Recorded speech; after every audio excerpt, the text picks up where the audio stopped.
In this video, we are going to show you how to connect multiple workflows across teams in Poppy AI. Now, there are two ways to do this. One indirectly, which is have the same template for each board that your teams are using, right? So this is a board, right? So this is going to be your baseline template. So you have 3 groups and 1 Poppy chat.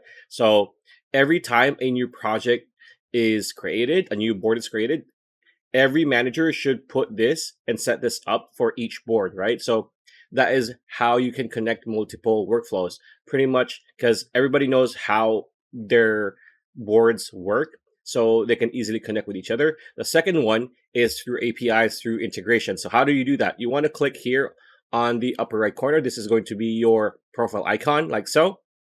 And here you want to click on settings. Once you are in your settings, you want to click on integrations here and just choose whatever integration you got: Notion, Google Calendar, etc., Slack.